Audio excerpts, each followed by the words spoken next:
வணக்கம். நம்ம இன்னைக்கு asparagus fry எப்படி பண்ணலாம்னு பார்க்கலாம். அதுக்கு ஒரு 1/2 kg கிட்ட asparagus எடுத்து வச்சிருக்கேன். அடுத்தது அதுக்கு தேவையான பொருட்கள்: வெங்காயம் ஒன்று நறுக்கியிருக்கேன், தக்காளி ஒரு சின்னது நறுக்கியிருக்கேன், கொத்தமல்லி கார்னிஷிங்க்கு, உப்பு, மிளகாத்தூள் 1 டேபிள்ஸ்பூன், மல்லித்தூள் 1 டேபிள்ஸ்பூன், 1 டீஸ்பூன் கரம் மசாலா, மஞ்சள் தூள், பூண்டு ஒரு 7-8 பூண்டு சின்னதாக நறுக்கி வச்சிருக்கேன். இதுதான் அதுக்கு தேவையான பொருட்கள். இப்போ அஸ்பரகஸை நம்ம கீரை தண்டு மாதிரி சின்ன சின்ன பீஸாக ரவுண்டாக கட் பண்ணிக்க போகிறோம். இப்போ ஒரு பேன் காய வச்சுருக்கேன். இதில் கொஞ்சம் எண்ணெய் ஊற்றிக்கோங்க. எண்ணெய் காஞ்ச உடனே இந்த பூண்டை லேசாக வதக்கிக்கோங்க. பூண்டு வதக்கின உடனே இமீடியட்டாக வெங்காயத்தை போட்டு நல்லா வதக்கிக்கோங்க. இதில் கொஞ்சம் உப்பு சேர்த்துக்கோங்க.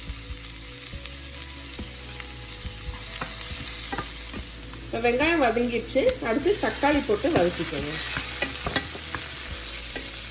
இப்போ தக்காளி ஒரு பாதி அளவு வதங்கிடுச்சு. இப்போ இதில் எல்லா பொடியும் சேர்த்துக்கோங்க. மிளகாத்தூள், மல்லித்தூள், அப்புறம் மஞ்சள்தூள். கரம் மசாலா இப்போ சேர்க்க வேண்டாம். ஃபஸ்ட்டு இதெல்லாம் ஒரு லேசாக வதக்கி இதில் கொஞ்சம் தண்ணி ஊற்றி ஒரு 2 to 3 minutes நல்லா அந்த வாசனை போகிற அளவுக்கு கொதிக்க வச்சு எடுத்துடணும்.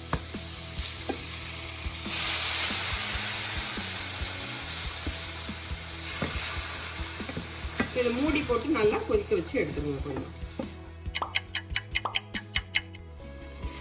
இப்போ நம்ம கிரேவி நல்லா திக்காயிடுச்சு. இப்போ இதில் கொஞ்சம் உப்பு சேர்த்து இந்த கரம் மசாலாவே சேர்த்துருங்க.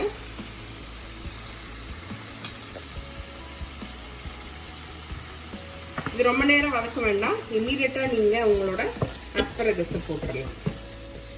இப்போ நம்ம அஸ்பரகஸ் இதில் சேர்த்துடலாம்.